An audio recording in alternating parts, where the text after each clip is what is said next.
computer. There we go. It's recording. There we go. Hi. Hi, Sissy.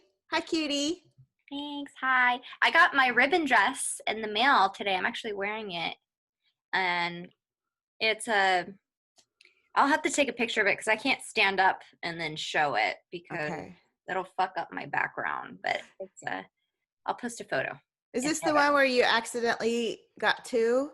Yes. So I wanted a ribbon dress for the next powwow, whenever that's going to be, whenever we're allowed to do it. But I was stuck between the red one or the black one. And the red one's inspired by the medicine wheel, which I'll get into that a little bit later, but want to be my tribe's next medicine woman. And the last medicine man last medicine man and woman were both my great-great-grandparents, which we're going to be talking to today. Anyway, so I didn't know, but I like the black better. So I decided to buy the black one, but I totally forgot I left the red one in my shopping cart, and they don't allow any cancellations whatsoever. So I'm just getting both. And it happens. You have to go to 2 powwows now, ow. Now, ow. Anyway, yeah. So I am really sorry. Go I'm really excited to say hi to great-great-grandpa Cayetano again. He's excited to see you too. He finds it cute. Like he feels like he's young again, getting hit on by a young girl. Rock his world a little bit. And my great-great-grandma Memito says something like, yeah, I'm over him. Like he's gonna get too long, a whole century, and then afterlife. So funny. Oh, I didn't expect that response. That was so funny. Well, saying you can have him if you can put up with him. Oh, okay. Thanks for the warning. You're making her laugh. Well, okay. This is going to be mostly about you and where you're going and all that, but I always like to jump in a little bit. But I'm just going to start right off with my appreciation to great-great-grandpa Cayetano, because he was really instrumental in me understanding a few things. He helped me understand what surrender meant and brought me so much peace. So now when those times come in my life, it's much easier for me to do it. And the other thing that he taught me, God, I got dog hair everywhere. The other thing he taught me was, because I understand that our world is like a holographic world. Yeah. So I'd be like, so why does it matter if it's just pretend? Why do causes and fighting for causes matter? And he's the only one that ever gave me a satisfactory answer, because everybody else I always asked was just like, have fun with whatever you're doing, or this, that, or I don't know, whatever they said. But he said, it's because you live here, you're experiencing it right now. So even though you understand that it's not real or whatever, it feels very real to you. So do what you can to make your reality the best reality it can be. So I loved that. That helped me really put the understanding how there's spiritual lessons in the world versus real things or whatever, and finding a balance and understanding why it's important to address these things that we also understand aren't always or at the same time real. Right. So I appreciated that perspective so much. It really cleared it up. So those are 2 things that hit home for me. So thank you for that, Cayetano. You're welcome. When he was alive, he's saying he's still alive, he loved to pass down wisdom. That was his thing. And my dad took up a lot of his principles, a lot of his philosophies that my dad bestowed down to me. And my dad always greatly admired him and always wanted to be like him. But Cayetano is saying that he wasn't always a good man, like always the man that my father thought he was. It took time to get there, and mostly in his old age. He said old age can really tame a man's heart. It can tame him. So it's not shocking to me that now he's still doing the same thing, because that's who he was. I love that. And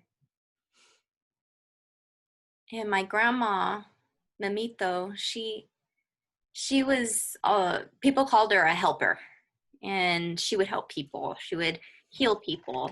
I find that she's taking a lot of, I'm learning a lot from her. She's near me all the time. So people ask me to do healings on them, and you're fucking dying. Stop it. It's so great. I'm all talking about something serious. You're like, yeah, man, totally. It is my okay. Sorry, Memito. She's been with me a lot and helping me with being a better healer, being a better teacher. And I know why I'm here on earth. I came here for a specific purpose, and she's helping me to achieve that through just teaching me. And I know this is not going to be my sole purpose is healing people like a energy healer word or a Reiki master or anything like that. But for a little bit, I'm embracing that side because I do feel throughout my life I'm going to be helping select few people with their own inner healing, the ones that seem too far gone.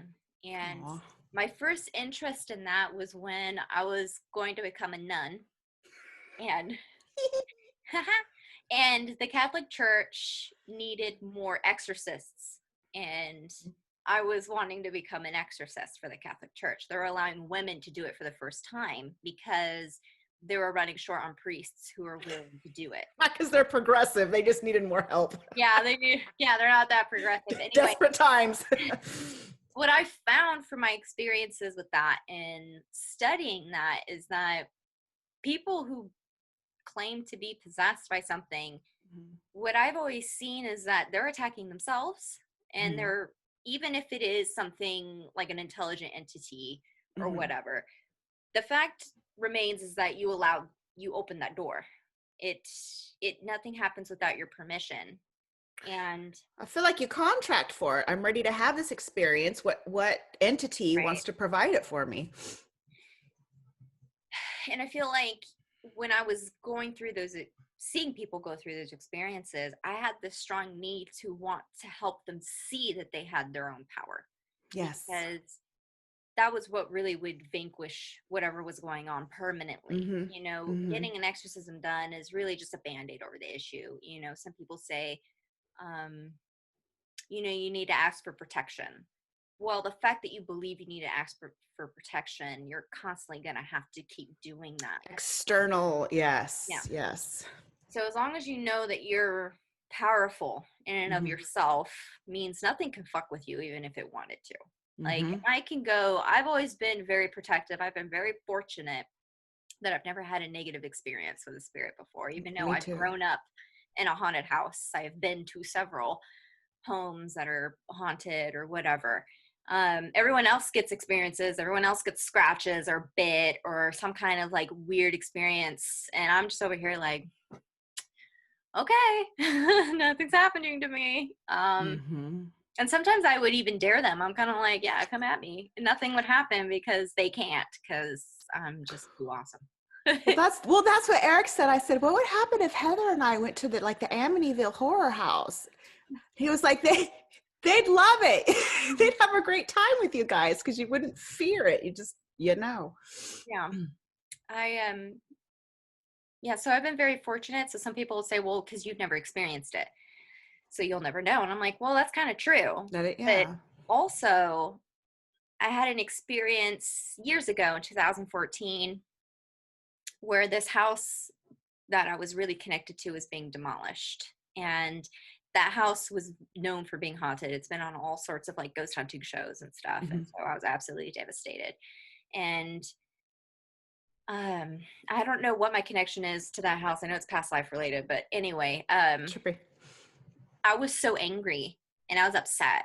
And on the way home, I felt like this heaviness weighing down, like pulling me down into the ground.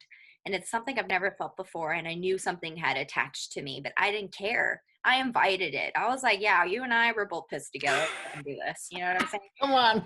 So whereas some people, it depends on your filter, whereas some people would be freaked out by that. Me, I'm like, yeah, man, let's be best friends for a little while kind of thing. And all day I felt like that. And then I went to bed and I woke up in the middle of the night and I had like sleep paralysis. I couldn't move, and there was this hooded figure at the foot of the bed, and I knew it was that thing. Uh-huh. House. And I was like, dude, like I literally said this. I was like, dude, we're having like a real chill time. Like, why you gotta do this, man? Like, I wasn't even scared. I was just kind of like, all right, you gotta go now, and then gone like that. Once I stopped inviting it in, it was Uh-huh. okay. But it was like my little buddy for a little while because we were both kind of pissed off. So I was like, yeah, man, hang around. You attracted the energy. You guys had common ground. Yeah, we had just some good common ground. But anyway, so that's just like my little story of anyone else would view that as a negative experience, but it wasn't for me. I wasn't scared. I wasn't upset or traumatized. Well, you had another one too. How scary would it be for some people? And I just mean some, because we all, choose to have these growing, self-empowering experiences in different ways. But a few minutes ago, you were talking, remember that big mark you had from Sam? Some people would freak the fuck out if they woke up with a big alien bite mark on their arm. But you're like, yes.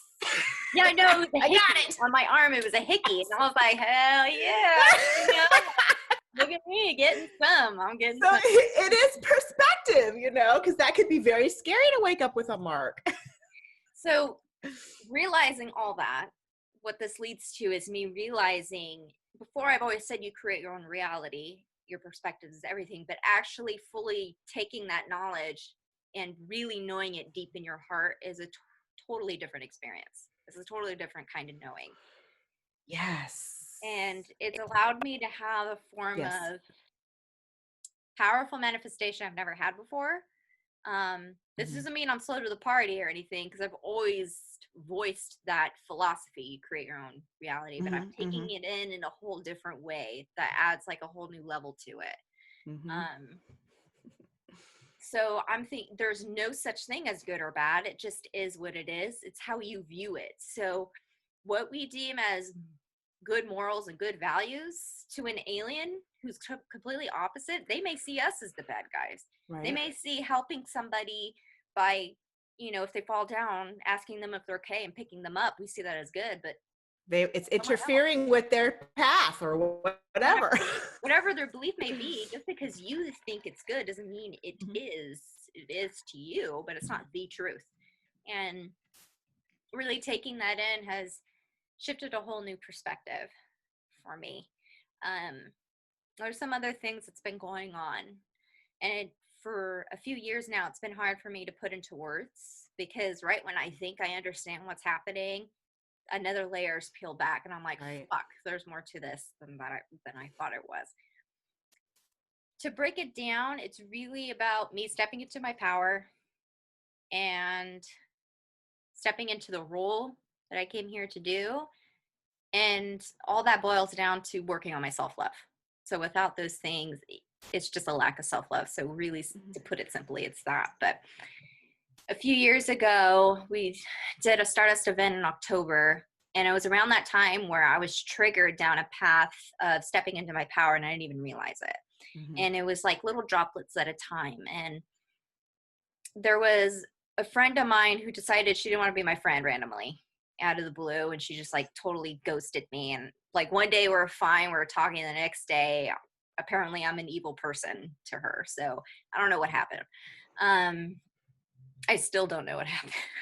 I didn't even know she didn't like me until somebody had called me to tell me. And I guess it had been going on for a few months for her, but for me, I was like totally somewhere else.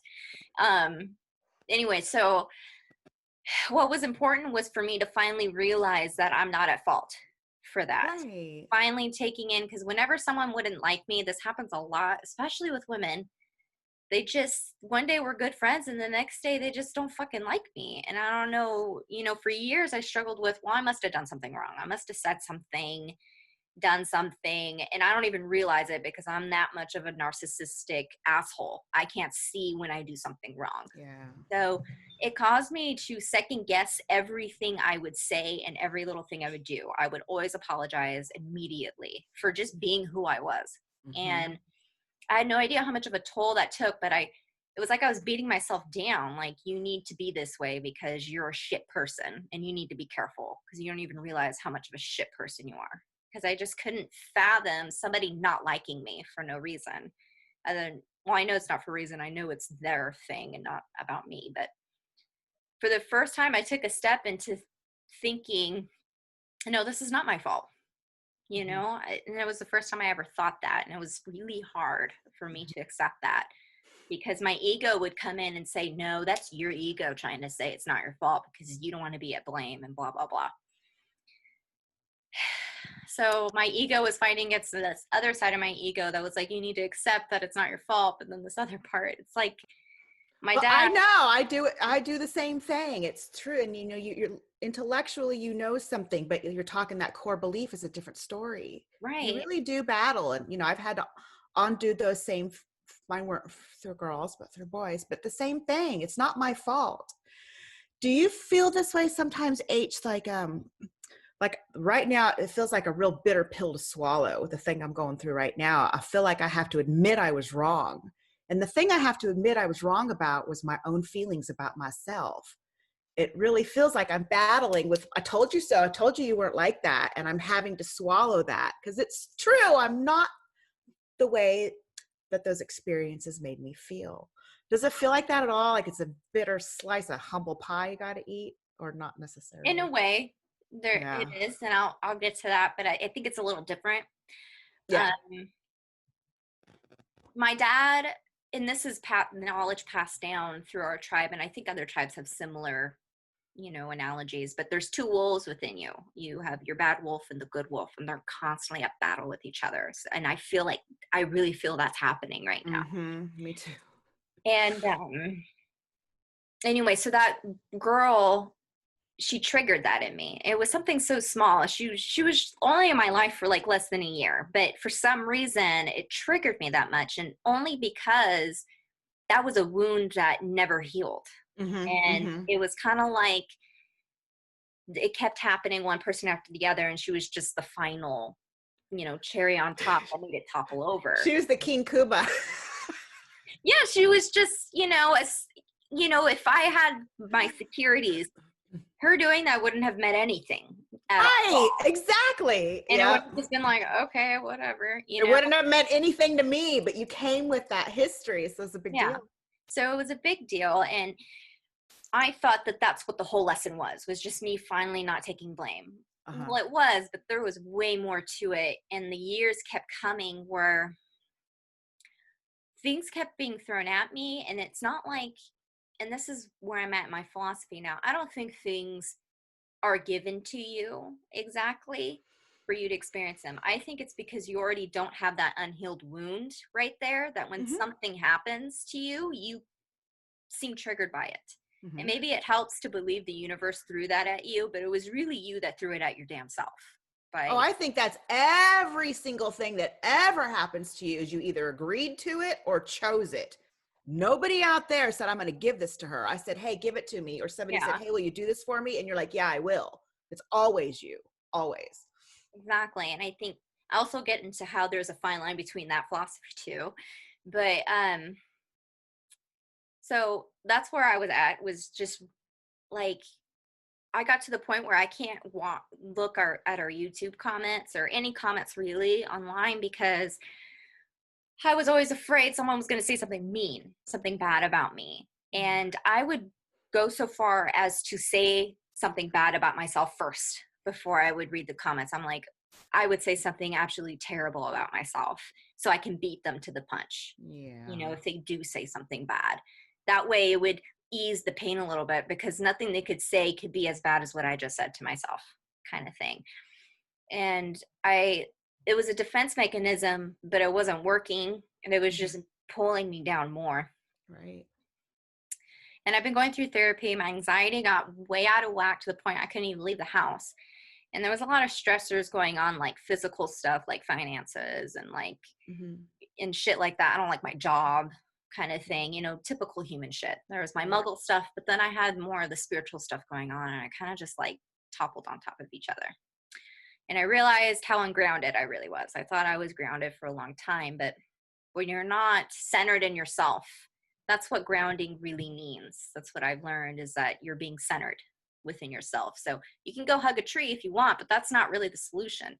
If you're feeling It's another Band-Aid. right, it's a Band-Aid. You need to look into yourself. And I'm all about looking at yourself in the mirror, but there was a lot of things I wasn't looking at that I refused. Like I kind of knew, but I just like kept it like in my side vision, wouldn't look straight at it.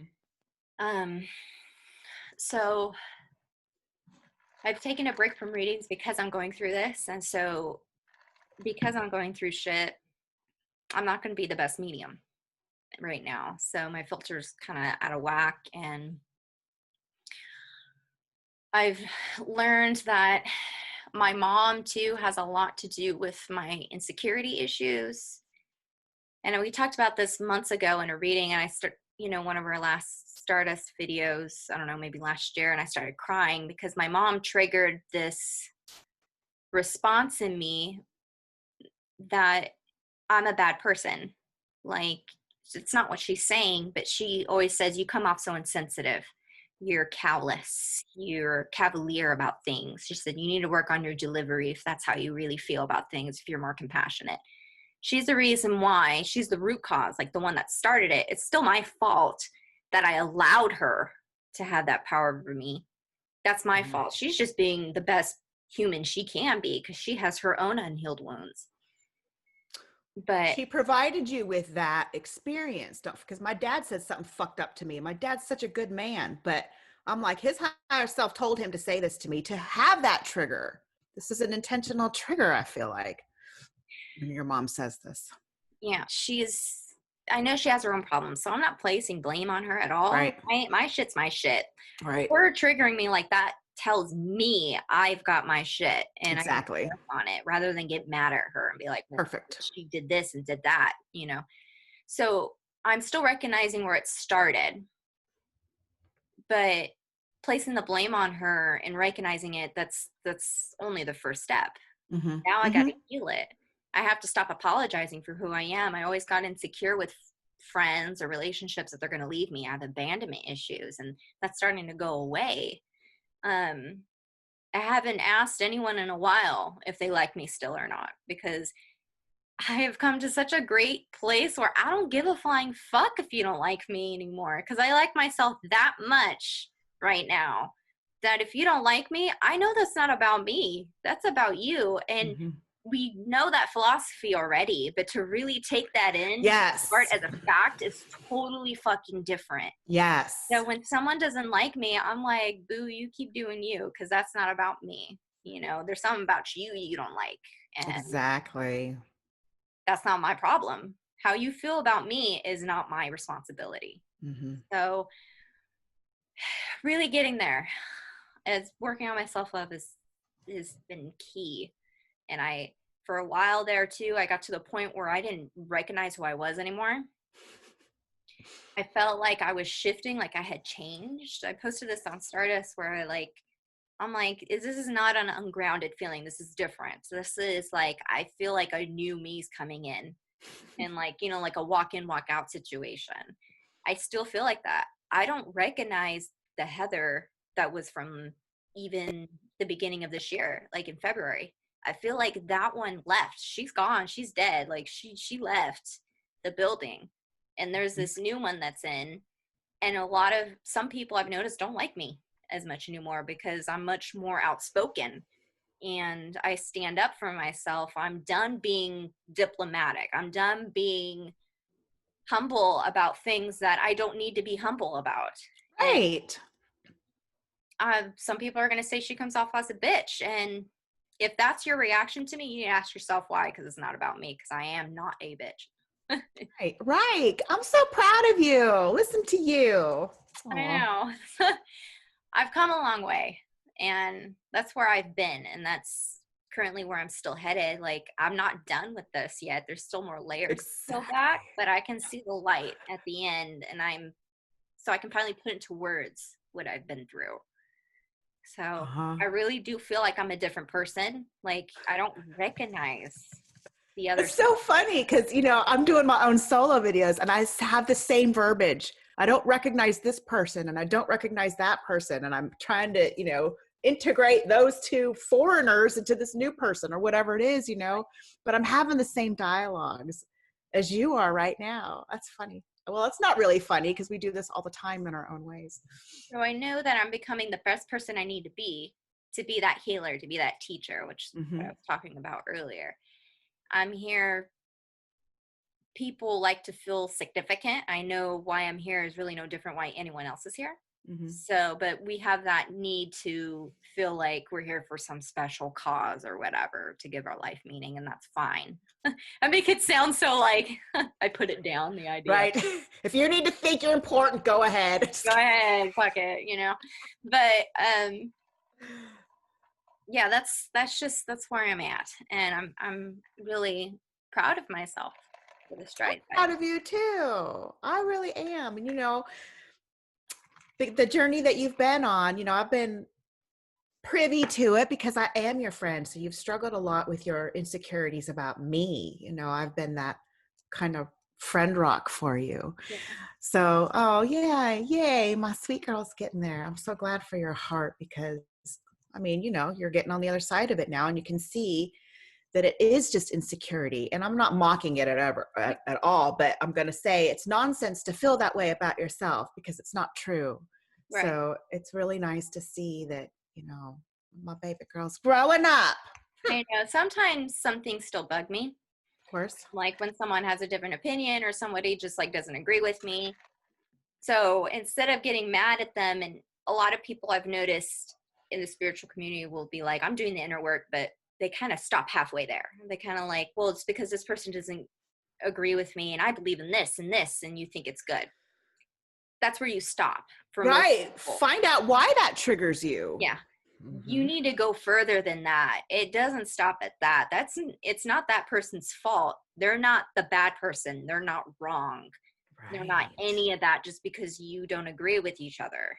They're just a different person, and different doesn't mean bad. And they have their own life agenda, their own life lessons that they've signed up for. Right. So you're not all going to be on the same page. Yeah. And so because of this growth, I'm noticing patterns, things that are toxic that no longer suit me. And a lot of that, I left the Catholic Church, and there was a lot of toxic traits about the church that I left behind. And a lot of people who grew up Catholic will, just instantly kind of know which toxic traits I'm talking about. But some things I decided to keep because I like them. I think they're nice philosophies, they work for me. But that's happening again with the spiritual community now. There's a lot of patterns, a lot of things I'm noticing that have weighed heavy on me, and I didn't even realize it. Like, part of why I thought I was such a shit person, and part of why I had this expectation of me. I thought I was a failure or I wasn't good enough. And I used talking down on myself as a way to stay humble. Yeah. You did that a lot. I'm not that good. Yeah. No, I'm kind of good. I can still learn more. Yay! There's still a lot of growth, Of course. I still become so much better, but I'm pretty good. And I've noticed spiritual community puts this ideal out that you have to be this all-loving, peaceful guru type thing. You have to be all love and light. Everything's all about love. Yet the individuals preaching that don't necessarily embrace that philosophy wholeheartedly. Like, they come off very passive aggressive and judgmental. And I don't even think that's true, because to me, I feel like we have radical darknesses, and we have to have contrast in order to evolve. So it's not all love and light. It's messy, fucked up, challenging work. Yeah. And so people that are like that, not that you're a bad person or anything, for me, I can't have that in my life, because it has bled into this. It has left deep wounds in me for the past few years since I've, had my awakening, whatever you want to call it. It has weighed heavy on me for a long time. There's a lot that felt off that I couldn't quite put my finger on. And a lot of it's going to make me cry just talking about it, because it's still very fresh. It's a fresh wound. and I've stepped away from the spiritual community. It's not something I want to be a part of anymore. And I decided that stepping away is good for a little bit, but there's some changes I want to bring to it so I can make it healthier for people like me who are, I'm just going to put it bluntly, people of color, people who are indigenous and things like that. I feel like we're not given a voice in the community. You know, the community's there for people that, you know, have miscarriages or going through bad things in their life, lose their house, lose a loved one, something like that. But the second someone like me or someone who's Black or what, you know, what have you, the second they want to talk about their lived experiences, they're talked down to like, you agree to this contract though. You know, we're all one human race. It's not, I don't see color, things like that. And some people stop this video and think this is going a political route. This is not. It's going a human rights route. That I couldn't put my finger on what was wrong with the community, but when this whole thing's, you know, Black Lives Matter movement started, Right. and I saw the passive racism in the spiritual community, finally I could put my finger on it. I'm like, that was what was wrong. That's what felt so wrong for me for years since I first stepped into it, and I couldn't figure it out. And having that aside, I'm going a different route, and I want to make it more inclusive for people. And some people will say, well, spiritual communities is all inclusive and stuff, but it doesn't feel that way. You know, there's a difference between your intention and what you're actually putting out there. And what's putting out there doesn't feel healthy to me. And there's something else I wanted to add to, you know, that's different than, you know, the race issue. What wasn't healthy was, I think, like losing your touch with humanity. That was what it was. My great grandpa reminded me of that, because this is something I'm also learning from the elders of my tribe. I'm learning how to incorporate spirituality more with my human experience. And I'm going to say what one of the elders said, so don't get mad at me for it, but I kind of think it's funny. He said, he calls them the white man. That's what my tribe calls white people, the white man. I am the white man. Yeah. Totally. And as an insult, we'll call you pale faces or something when we're insulting somebody. I don't say that, but anyway, so the elder said, the white man is trying, meaning trying with spirituality, stepping into that. They're trying, but they still have no idea what the fuck they're doing. And that's what the elders of my tribe have said. And I find that interesting. I'm like, what do you mean they don't know what they're doing? They're saying they have the right idea, that, and it's like for them, they're a toddler first opening up to the other world, what can happen within yourself, things that are outside the physical realm, like money. And but they're saying that it's almost got to the point they don't know the balance between the two worlds. It's not good to be ultra spiritual kind of thing. They're saying that's not healthy. That's not part of what you're here for. You incorporate that into your life, knowing that you're still being human and living your human experiences. So to say you contracted for this kind of thing, you know, that it's almost like the pendulum swinging drastically in the other direction. It's not stable. It's not in the middle. It's not grounded. It's like invalidating somebody's experience, because you're here to be human, and that person's affected by whatever situation happened to them. Say they were raped or their parents got divorced or whatever it is. Telling somebody you contracted for that experience, as much as that's true, that's not helpful. And well, it can be, though. It could be, but at the same time, I'm talking about people who use it as a way to just ignore it. Yeah. Because I feel like all of the shit that I have in my life, I did contract for. But I contracted for it to grow and evolve and change, not just, oh, well, too bad. You have a broken heart because you chose it, so fuck you. There's a reason for it, so use that reason through your human context and your human experience and your human growth. Right. To not waste that. Hold on. My great-grandpa's coming in. He's saying what was trying to be said, he's saying, is that you can recognize it's a contract, but you use that as a way to disassociate yourself from your experiences. And that's where it becomes unhealthy. You disassociate yourself. Yes. You're no longer part of the human experience when you say that, because you're trying to always take, he's saying you see it as the higher route. He's going like this, the higher up, seeing the bigger picture, but you're still down here and you're trying to get up here. But right now you need to stay human. That's what you came here for. He's saying you are human right now. He said, when you move on, then is the time to look at it that way. But he's saying not to put down anybody who does see the higher picture, because you can, but then still be human at the same time. But right now what's lacking is the balance between the two. So before, you had a total lack of seeing the higher perspective. There was a total lack of that. But now you're learning, and now we're penduluming. Yeah. Now we're going to come here and put them both together. We're going to come in the middle. And that's where I feel my job is right now. Like, I'm going to have different roles throughout my life, but right now my role is to help the spiritual community find its common ground. It's more grounded. Right now it's very ungrounded.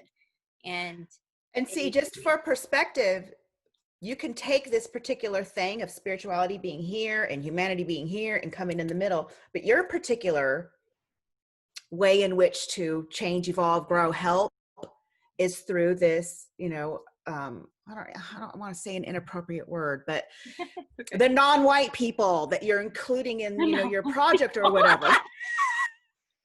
But you know what I mean? I mean, that's where your focus is, and that's just you, and it's a good one and it's a valid one. But there's other ways in which people can, whatever it is, just to come from that expanded place, that there's many ways in which we can learn, grow, and change. And so that's what I'm bringing forth. So a lot of people, I've been judged a lot lately because I've been outspoken about how I feel. And when I've learned that when I share how I feel, people feel the need to be defensive because they think I'm talking about them. And I'm like, well, the fact that you think I'm talking about you tells me that there's a trigger there that's not about me, that's about you. I recognize that wholeheartedly, because I absolutely have been triggered, and and I get that I'm triggered, because mine doesn't have, I don't mean to be insensitive again, but mine has nothing to do with the movement.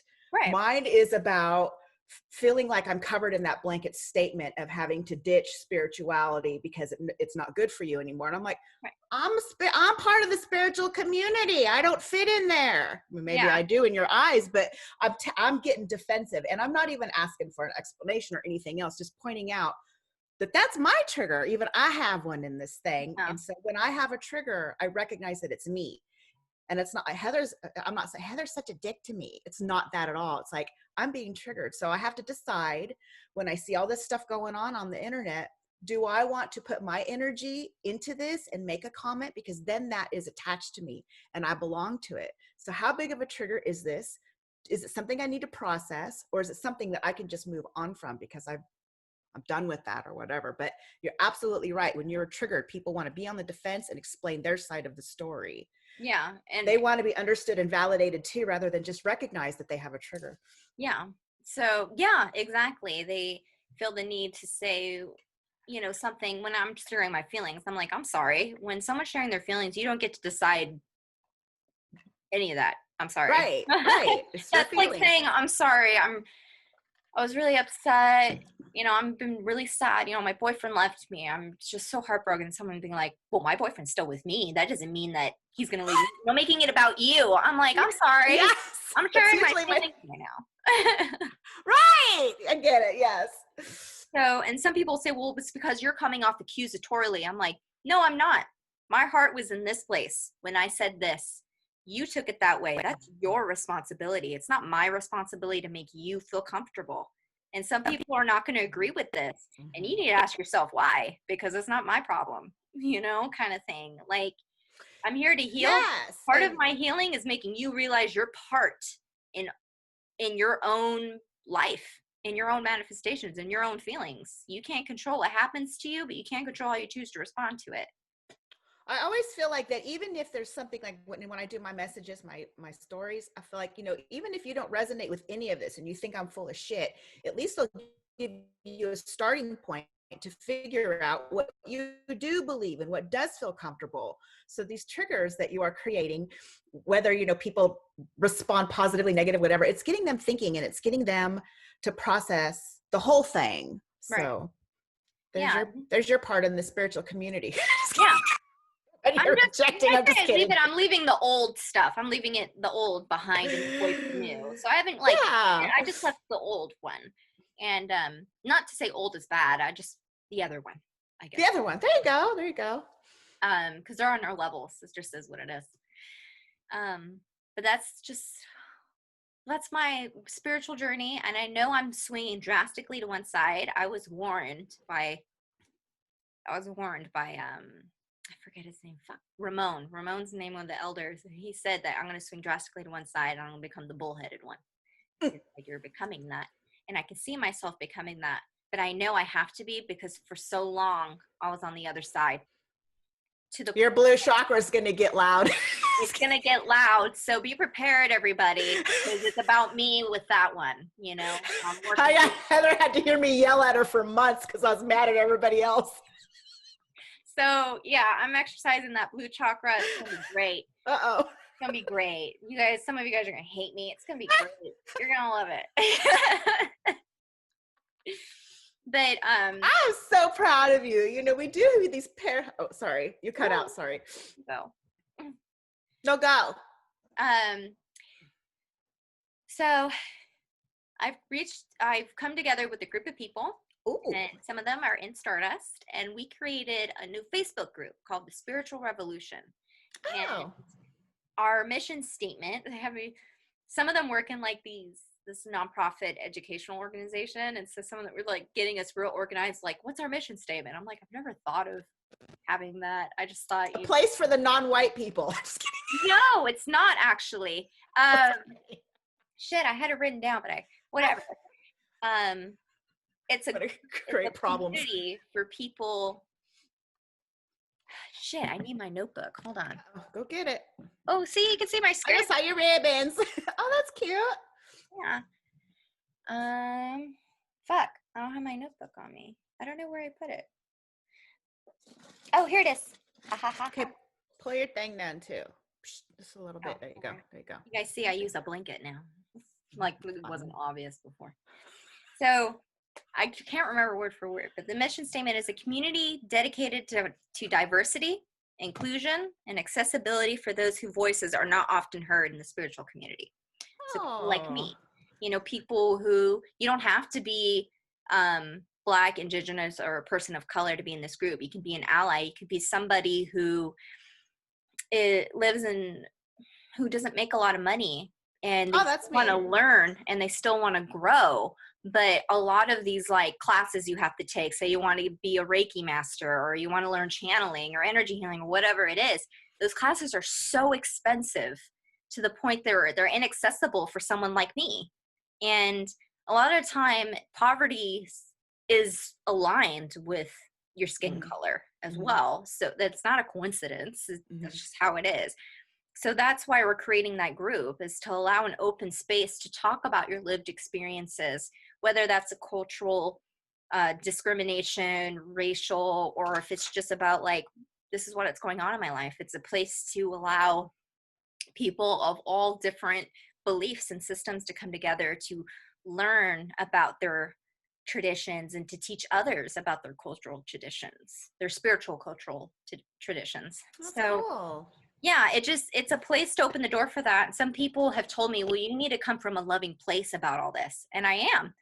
Just because I'm talking about how I feel doesn't mean, I've had that mistaken a lot. Some people saying like, you're coming off very judgmental, very low vibe, or I believe we have to be all about love. And I'm like, where and anywhere have I said I'm not coming from love?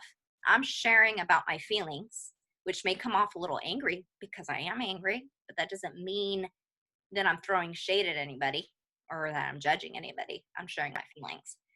In fact, it actually feels like you're doing the opposite of throwing shade on people, right, and honoring and highlighting people, and not that they're, you know, they're exclusive. Right. It's just, and that's okay. You can highlight a favorite, or, you know, I'm just saying favorite, but you know what I mean? It's, so how is that I am going in a loving route. I am going Yeah. a loving route. I helped make this group. It was a group effort. I think there's about 7 of us in this group. I mean, it's still in its very beginning stages. I'll put a link to it. If you guys want to join the Facebook group, if you feel like that kind of a, agenda fits to you and you've been looking for an environment like that. And you know what? Look at how awesome Stardust is with just how, I mean, every once in a while we get like a little, wrench thrown in the gears, but Yeah. people just so appreciate being open and non-judged. And I can only assume that, oh, I'm going to cry, that you're going to create another safe place for people Yeah. in this new context. I Yes, love that. exactly. Good for you. Created a safe place in the context of extraterrestrials mixed with spirituality Mm-hmm. because there wasn't a place like that for me. Mm-hmm. And just like there wasn't a place like this new group I made for me in the spiritual community, I came together with other friends, and we who all felt the same, and we decided to create this safe place so that, because I know I'm not the only one, and me and this group of 7 or 8 people in this group, we're not the only ones. So, I right. have an idea. I got Yeah. really excited about it. Wonder if you guys, like, I'm already excluding myself. Whitey can't go. I'm just kidding. But wonder if you guys did like your own event, and rather than, we do the ET shit and whatever it is we do, you like brought your like cultural shit, like you do like a little Native American dance or whatever it Yeah, is, and I bring your find that instruments or your beautiful. I would tools. love that. Wouldn't that be cool? I'm like, howl at the moon. Ah, it sounds like so much fun. Right. So everyone's welcomed. You don't have to be, I'd love to be exposed to different spiritual, cultural practices in that way. Right. I want to hear your drums or whatever it is. Ew. So I'm learning, relearning, and unlearning a lot of things. That's hard. And I'm learning to take in the roots from my tribe. So that's where my great great grandparents come into the picture more, is they're helping me find my roots again. I'm spending a lot of time learning about my culture. And I'm like, how can I bring this into the mainstream while keeping it authentic to its original traditions? Because the spiritual community is built off of its foundations built off of not just my culture, but the cultures of other, I guess, marginalized groups. I don't like using that word, but you know what I mean. It's cherry picked off of old traditions, and I would say whitewashed, but the same traditions that the spiritual community is built off of, people like me, where you have taken my tradition and made it your own, which is fine, but you're not showing any respect for its originality. Okay. You're honoring it, but you're not, you're missing a few pieces. Like my necklace. Right. No, you're using it, but you're not honoring it. Right. That's what So, not saying it's bad to take on teaching. Some people take that as, well, then we're not allowed to take in Native American beliefs. No, that's not it. But recognize that each tribe's different, and what tradition you're probably using may not even come from my tribe at all. It may come from somewhere up north that's totally different. Recognize that every culture is different, and respect it and honor it. Anyway, so that's just because I know that some people say, well, you contracted this and blah, blah, blah. And that's where I feel like people have lost touch with their humanity when they say that. That still doesn't mean I still don't get to feel the way I feel.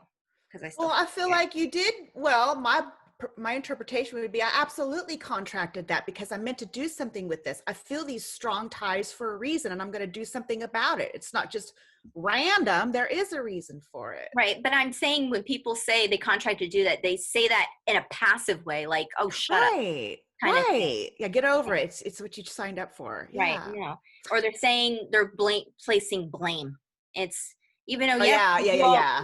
Just get over it because you chose it. Right. Yeah, you got no reason to cry because you picked it. I get it. Yeah. That's what I mean when people say you contracted for that. I believe you. That is insensitive if you don't do part 2, like you said. That's just a halfway mark.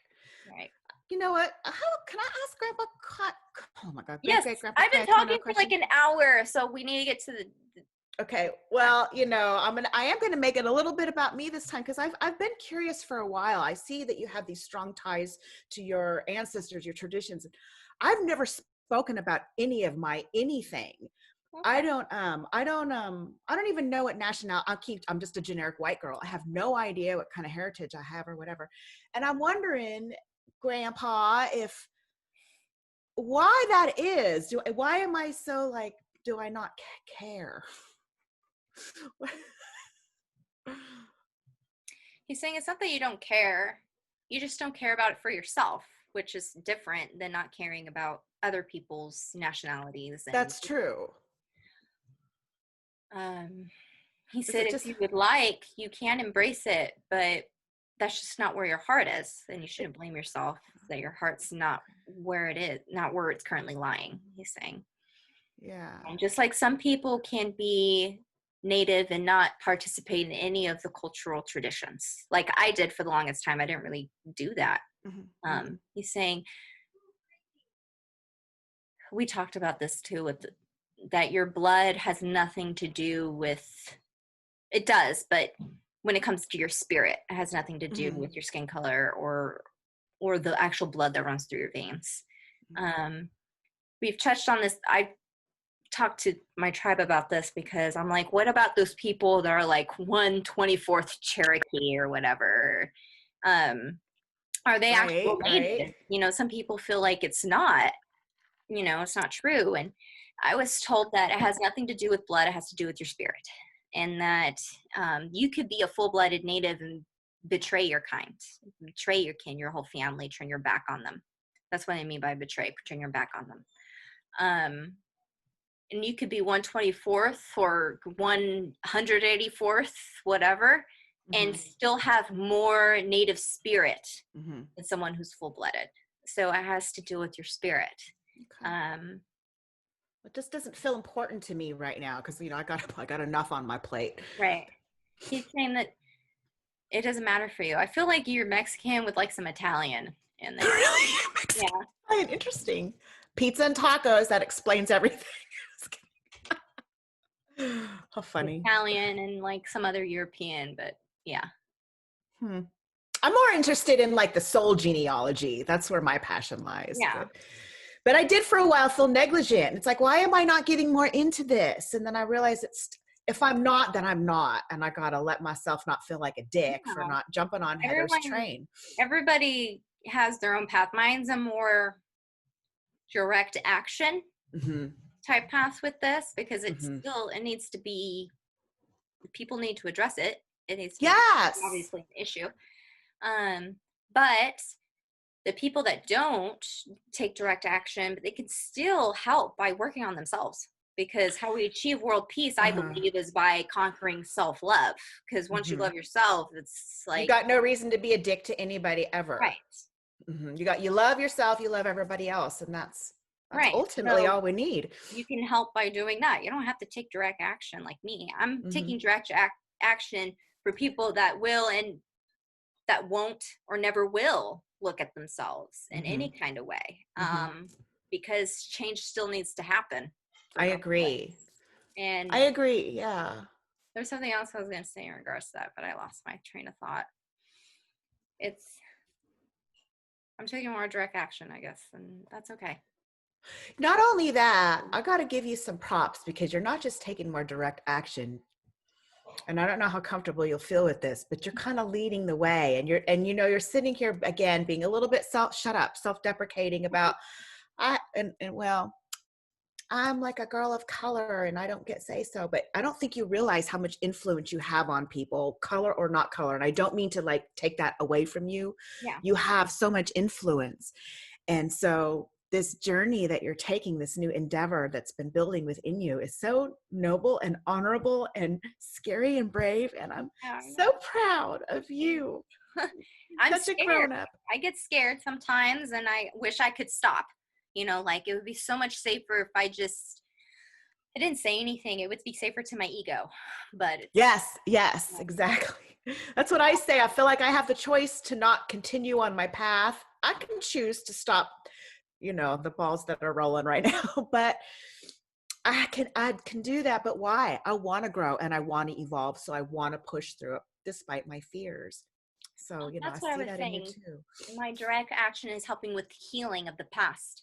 You can't heal it by ignoring it and saying it doesn't exist, or just healing doesn't work when you just say, I'm going to wipe the slate clean. We're going to start all over. No, you have to address. That means you're, that's no different than suppressing emotions, you know? No, you felt that happened. You got to allow it to feel and you heal. And that's what's happening right now. And some people would say, well, we shouldn't be blamed for what happened 200 years ago or something like that. And it's like, no, we're not blaming you, but we want you to recognize that we're in pain and you're not allowing us to even have that. You know, just shut up and get over it, because that was a long time ago. You know how many times I heard my mom, you want to cry about something? I'll give you something to cry about. Smack. Oh, yeah, you have no voice. You be quiet. Right. So anyway, some people feel this video went a political route, but it didn't. This is about being human. There was not one bit of politics in here. Yeah. Nothing. It's about being human. But another thing, final thing. Sorry, Cayetano, because a couple of people had questions, and I'm just. We have a few. We can ask them. You finish, and then I'll ask them. There's just a couple. He wants to do the questions first. He says, "Do questions." Okay. Let's see here. Oh, okay. With the difficult times that we are in, how to find balance between standing up for what you believe in and finding compassion for those that you are in opposition with who have different opinions on current events. I think they're asking, how do we find balance? He's saying, he said by not focusing on the other person, you need to think about yourself and where you stand in the situation. And ask yourself, how do I believe in this situation? What do I believe? How do I feel? And he says, and what he's saying, pointing at me, what you've been talking about this whole time.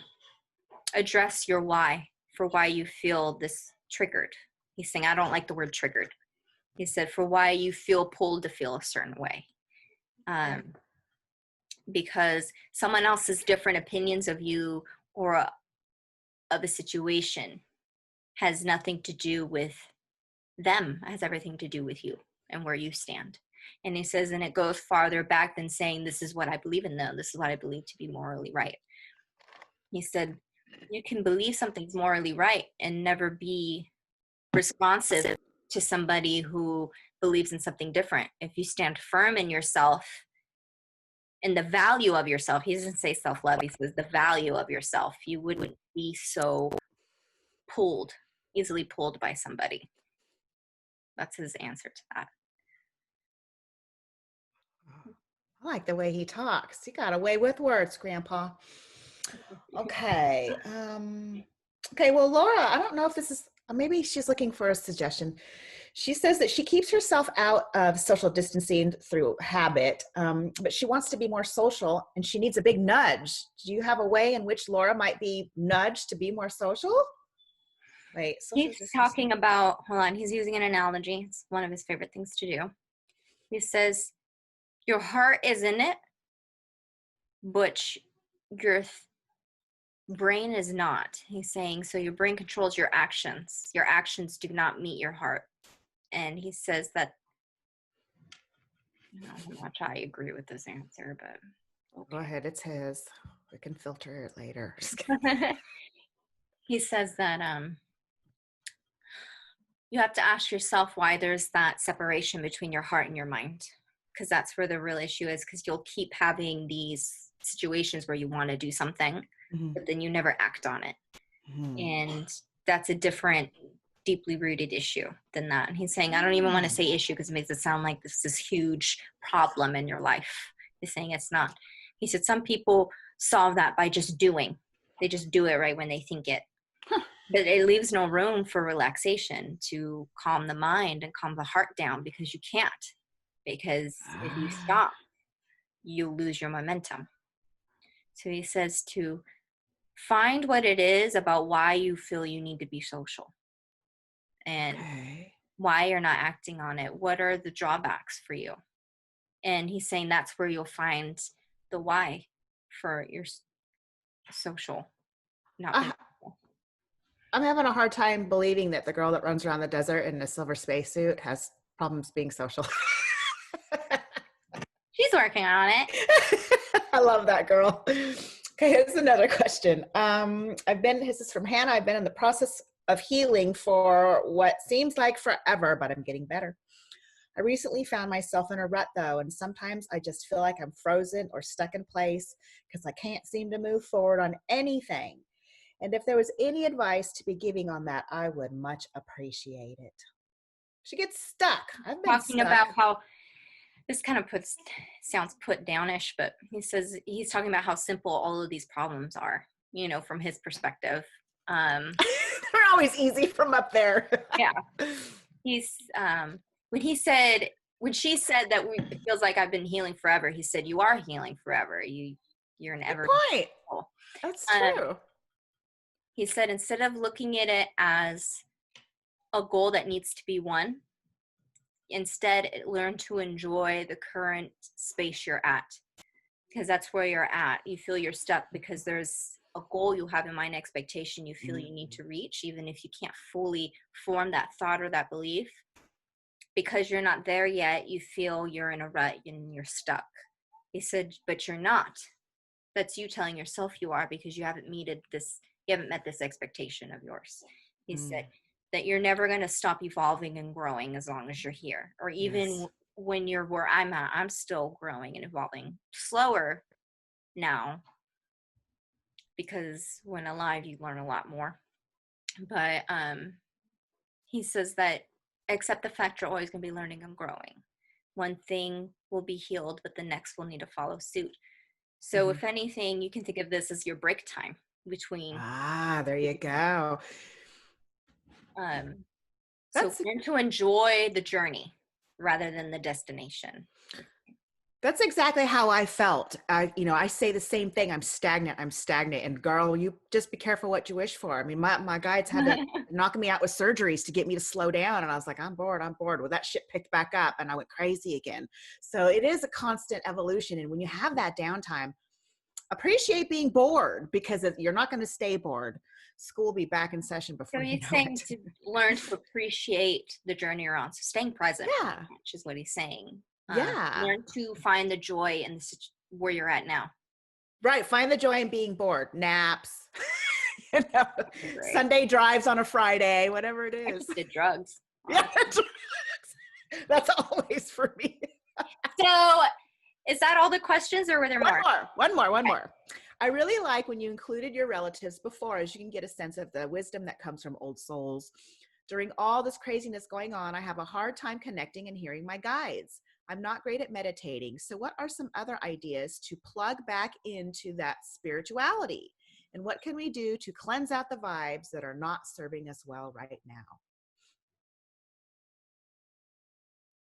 He's looking at me. He's like, I see what you mean by some ideologies you're leaving behind from the spiritual community. And I'm like, yeah. Anyway, not to put down whoever said that, because that's just a different belief than where I'm at now. He's saying that this whole question reads to me, you're not within your heart space. And you're saying, what do you mean I'm not in my heart? I feel like that's what she's going to say, but because that's what he's saying.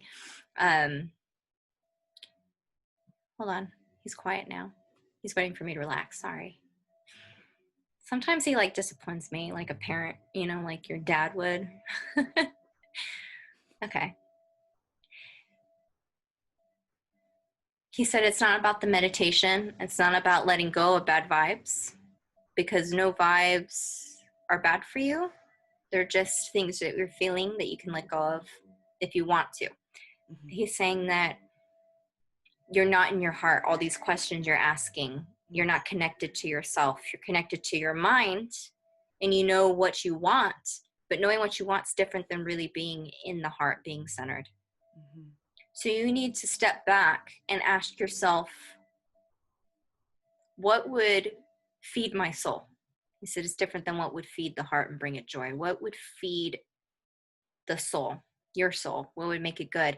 And stop putting up these expectations that you have to live a certain way to be spiritual. He said, because you already are. And the fact you're asking these questions means you're already open. Everyone's open to spirituality. You are spiritual. There's no trying to be. what you already are. So I hope that helps answer that question.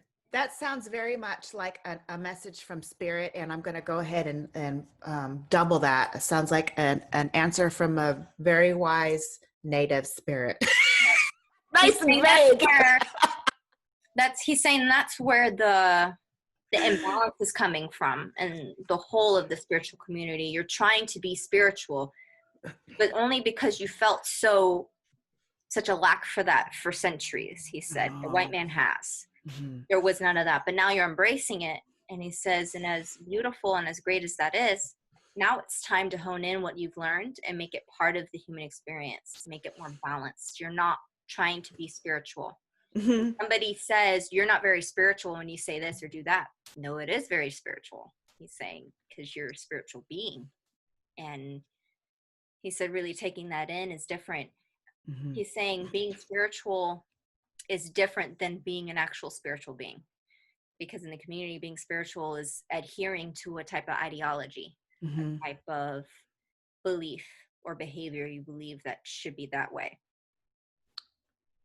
But he's saying you just existing is spiritual. Yes, I get that. I really do. I remember being way over here in my shiny days, so in the spiritual and the other places. And then I was like, fuck it all. I hate it all. It's all a bunch of crap. Throw my rocks away. And now I get it. I get being human is what evolves the spirit. Right.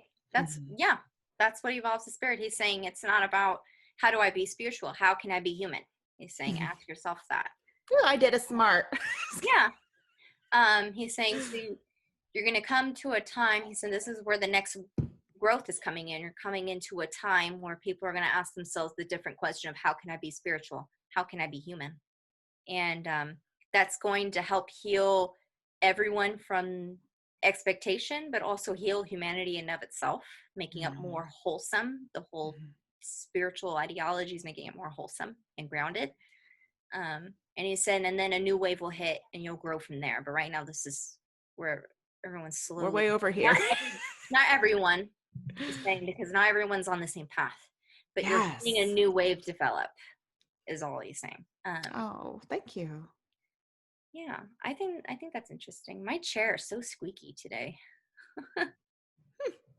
Anyway, but speaking of that, since we're done with the questions, for a while there, I had a hard time embracing this dark side, the bad wolf, the dark wolf.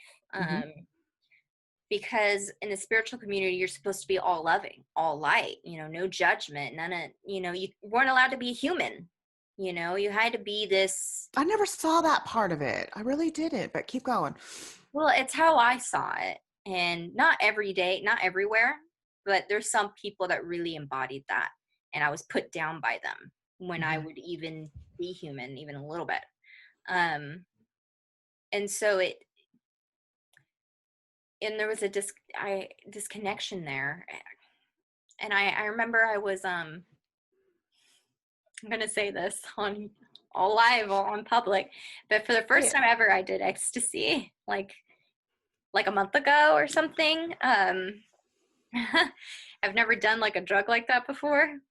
And, I just sat there and I finally was like, I have to stare at this bad wolf. I'm trying to fight it. I feel like there was this darkness in me that I was pulling me down. I felt like it was weighing on me. And I thought it was so evil, so bad, because I needed to be this person, this person I thought I needed to be, this expectation. Mm-hmm. And when I finally looked at it and embraced it, it wasn't so bad. And it wasn't that bad. I can be judgmental. I can be, it's mostly judgmental. I can be really judgmental, but we all can. And I think that's part of working it out. Don't stay in a place of judgment. Find out why you're judgy, process it, and get over it. Right. I have my flaws, but I was so afraid to meet those biggest flaws.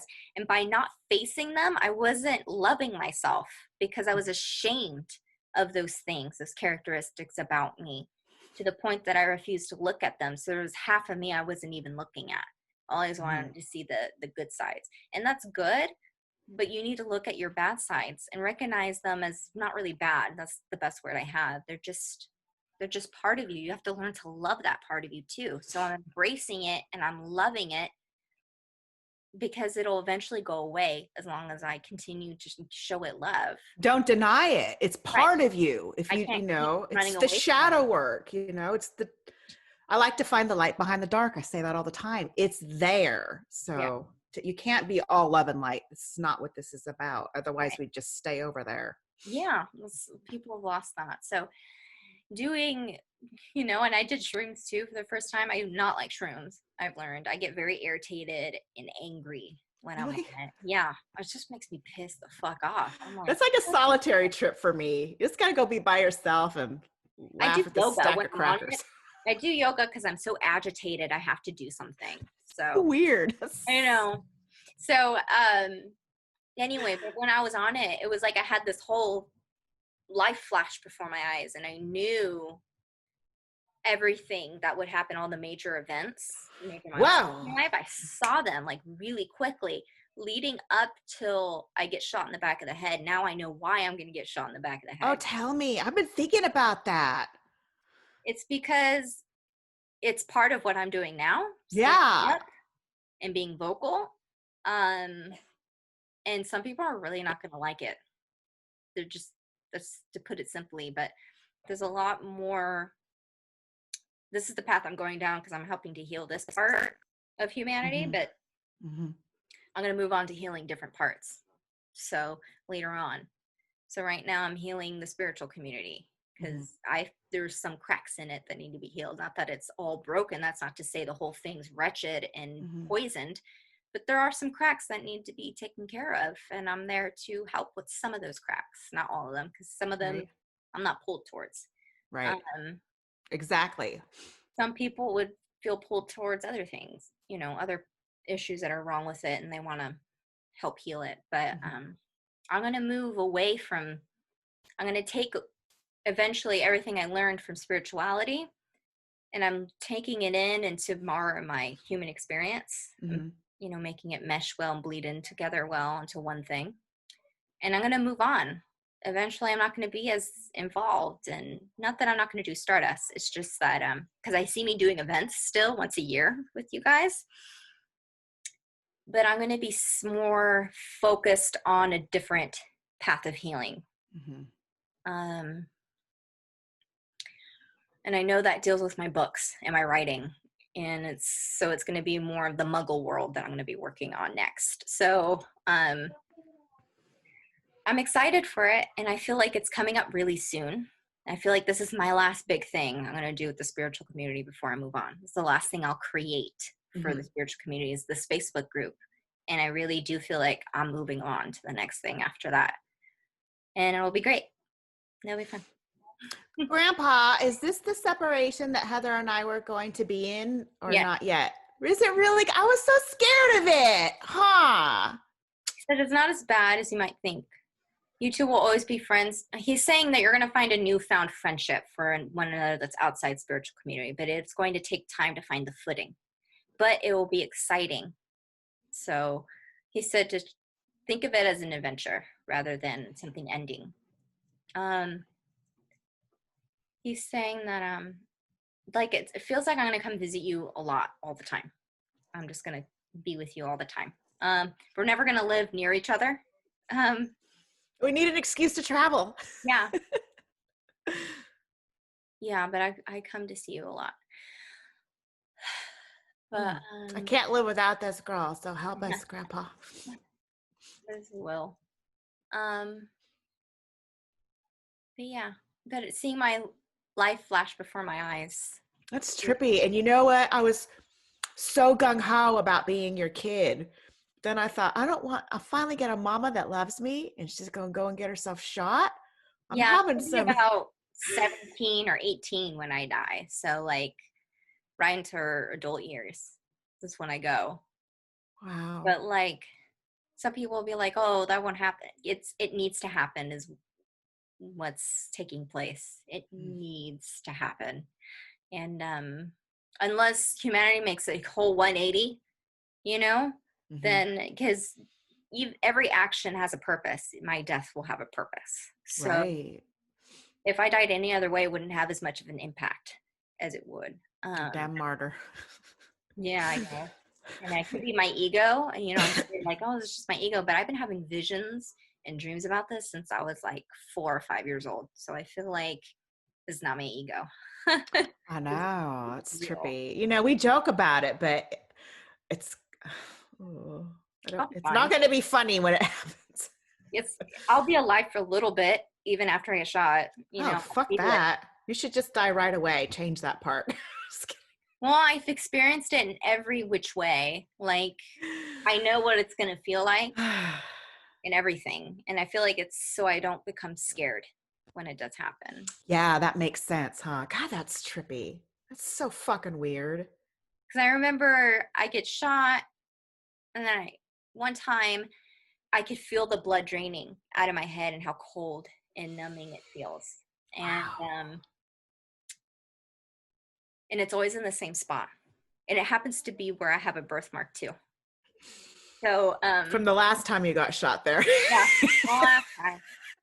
But like then one time I fell on the floor after I got shot, and I'm seeing all these feet running. And it seems panicky. And I'm like, why is everyone running? And I'm still in my body looking at all these feet, and I'm slowly fading out, you know, kind of like a camera, like fading out the lens or whatever. Right. And then I'm out of my body, and then I see I'm bleeding all over the floor. I'm like, oh, that's why everyone's freaking out. I died, you know? And it kind of like seemed like funny when I put it that way, you know? Because I'm like, oh, you guys are silly. God, that's Dead body. trippy. It's no big deal. I'm right here, guys. Get over it. Get over it. God, that's Get over it. weird. So I've seen it. I see what happens before. I know I've seen the man who's gonna do it. He's not a man. He's like 16. He's a boy. And he's just angry. He's not born yet, but I've seen him. I've seen it all. So it's weird knowing all that. I mean, it could change, but I don't see why I would change that unless I'm not Unless the gonna. whole world changes, you never know. That's trippy. Yeah. So I saw life flash before my eyes. I saw how I'm going to transition out of the spiritual community. I saw what my books are going to do exactly. And then I'm going to move on from my books. I'm going to go on to do something else. I'm just going to be almost like a talk show host, not really like interviewing other people, but it's just like kind of like a TED Talk kind of thing. But it's like, but somebody told me in a few readings, like different mediums, said, I see you doing TED Talks. I I think I'm going to do something like that too. But it's more like a show. It's a TV show. It's not like, you know, something on YouTube or something. Uh-huh. And it's just me. And I'm talking about things. I'm teaching about things. So. Interesting. You're going to have your own show. Look at you, girl. Yeah, just being an overall activist for humanity is what I'm going to be. And that's going to make some people mad. So. It'll be great. It'll be great. It'll be great. I can't wait. It'll be great. Seeing all that, it was crazy. This whole video was just about me, but you know, fuck it. But that's okay, because they're usually all about me. So it's your turn. No, that was a really good video because, you know, your message wasn't just about well, I can have a new appreciation for people watching my show because I can see how other people can make your message theirs. And that's what we want. Yeah. You know, it's not just about let me just dump all my shit on you. I want my messages to be relevant to people, and I want them to have benefit to people. And I think that your current journey, your current path, your current desire to change, whether they're even on board with your same kind of change, they may be inspired to make change in their own way. So there's so many ripple effects, so many places that something like this can go. Yeah. So. And I also wanted to teach too, and some people won't agree with what I'm teaching and may see it as me pushing an agenda on them, which if that's not what I'm doing, but if you think that way, you need to ask yourself why, you know. Yeah, you just don't have to sign up if you don't want to. Yeah, so my whole point here by sharing how I've been self-reflecting is to push others to self-reflect, even to the tiniest detail. Yes. You know? Nothing, you don't feel pulled to feel a certain way for no reason. And it's not because the other person's a bitch or they're coming off as a dick. No, you need to ask yourself why, even if you think your stance is right. There is no right or wrong. You need to ask yourself really why. Self-reflection is key. That's what that judgment shit is. Well, I'm almost glad for my judgment. Sarah and I go on, come on, let's do our shit talking. It's not just sitting there talking shit. It's processing and learning and releasing those judgments we hold. So go ahead and judge, but don't stop there. Yeah. Because that judgment is recognizing something that needs to be dealt with. Yeah. So it's a good in a way if you do something with it. Yeah. Mm-hmm. So anyway, that's all I have to say. Is there anything else you want to say? He said I said it perfectly. Thanks. He's teaching you well. Good job, Grandpa. Yeah. He doesn't have anything else to add. He said, that's it. That's it. All right. All right, sissy. Staring at each other. I'm hungry. I'm on a diet though. So, oh well. I lost 3 pounds since yesterday. Not too bad. I dropped a few too, but I think it's only because I ate way too much a couple weeks ago and I restabilized. I don't think it had anything to do with anything good. But okay, we'll wrap this up. All right, Cicero. I love you. This is a really good one. Okay. I'll talk to you soon, okay? Bye, baby.